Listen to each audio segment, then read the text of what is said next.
বন্যা পরিস্থিতি নিয়ে আরো জানবো, যোগ দিচ্ছেন সহকর্মী সমীর উদ্দিন।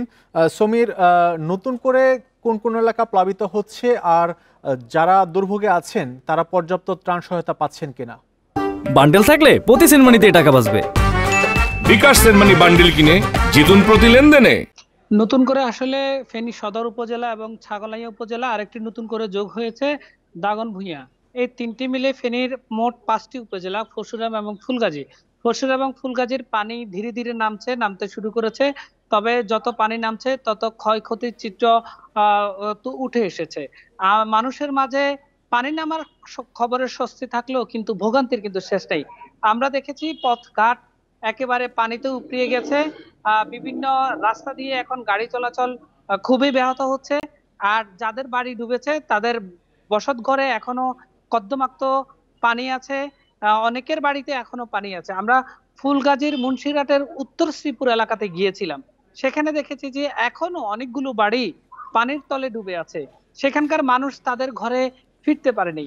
আমি এখন আছি আলী আজম উচ্চ বিদ্যালয় আশ্রয়ন কেন্দ্রে। সেখানে কিছু কিছু মানুষ তাদের বাড়ি ঘরে গিয়েছে, তাদের থাকার যে উপযোগী তারা সেটি করার চেষ্টা করছে। আর কিছু মানুষ এখনো যেতে পারেনি, যাদের বাড়িতে এখনো পানি নেমেনি। আপনি দেখেছেন যে 2024-এ এই ফেনীতে বন্যায় প্রায় 29 জন মানুষ মারা গিয়েছে।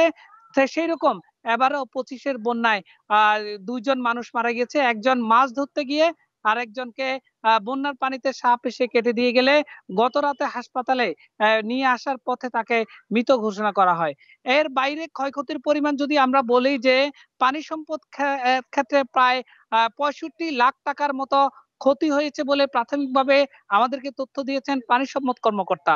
এই ছাড়াও জেলা কৃষি কর্মকর্তা বলেছেন বেশ কিছু সবজি, আদা এবং আউশ ধান পানির নিচে নিমজ্জিত আছে।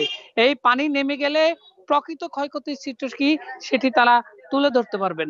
জেলা প্রশাসনের পক্ষ থেকে বলা হচ্ছে যারা দুর্গত এলাকায় আছে তারা নিরাপদে আছে, তবে তাদের খাদ্য সহায়তা বা অন্যান্য সহায়তা দেওয়ার জন্য উপজেলা নির্বাহী কর্মকর্তাকে নির্দেশ দেওয়া হয়েছে। তারা খোঁজ খবর নিচ্ছেন, যারা আসলে দুর্ভোগে আছেন, কষ্টে আছেন, তাদেরকে খাদ্য সহায়তা দেওয়ার ব্যাপারে বিশেষ নির্দেশনা। কিছুক্ষণ আগে এখানে ত্রাণ ও দুর্যোগ ব্যবস্থাপনা উপদেষ্টা এসছেন। তিনি এখানে স্থানীয়দের অভিযোগ করেছেন তারা ত্রাণ চান না, তারা চান একটি টেকসই বাঁধ। তিনি তাদেরকে আশ্বস্ত করেছেন এই টেকসই বাঁধ নির্মাণের জন্য বড় একটি প্রকল্প 7,341 কোটি টাকার একটা প্রকল্প তৈরি করেছেন। তারা বলছেন এই প্রকল্প যাদেরকে দিয়ে স্বচ্ছভাবে তৈরি করা যায়, টেকসই ভাবে তৈরি করা যায়, তাদেরকে দিয়ে তারা কাজ করবেন। অতীতে যারা কাজ করেছে সেখানে কোনো দুর্নীতি হয়েছে কিনা সেগুলো তারা খতিয়ে দেখবেন। এটি ছিল আমার কাছে সর্বশেষ তথ্য। ফেনী থেকে বন্যা পরিস্থিতির সবশেষ খবর জানাচ্ছিলেন সহকর্মী সমীর উদ্দিন।